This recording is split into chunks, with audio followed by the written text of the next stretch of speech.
Hello, America. This is Mark's Short Takes. I want to talk to you quickly about the debt. I want you to think about this. $1.9 trillion was just passed last week on a completely partisan vote. Not a single Republican voted for it. Massive subsidies for Democrats in every walk of life. You will be paying for this the rest of your life, as will your children and grandchildren. That's on top of $4.1 trillion that has already been spent as a result of this pandemic to try and prevent our economy from collapsing altogether, given how many governors, particularly Democrat governors, but a Republican in Maryland and a Republican in Massachusetts as well, slammed shut their economies. People losing jobs, people losing businesses, people losing their savings and their pensions. And so that was $4.1 trillion. So that's a total of $6 trillion. At the same time, a few months back, the Federal Reserve is authorized to lend up to $6 trillion, which they have done. And then the budget, we never talk much about the actual annual budget, is about $4.5 trillion.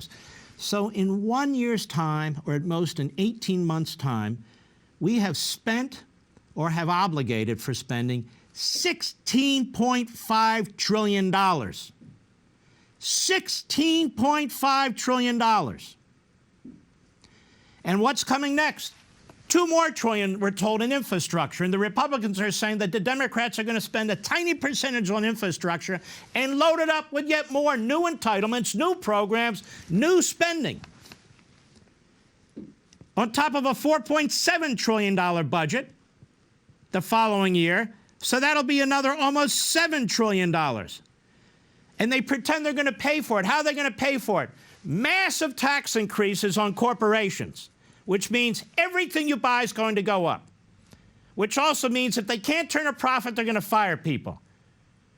Incredible. Massive capital gains tax increases, which means people are not going to invest as much as they used to in capital. The purpose of having a lower capital gains rate is so people will take their money, not husband it, and invest it. So you create more jobs, more growth, more wealth, more opportunity for other people.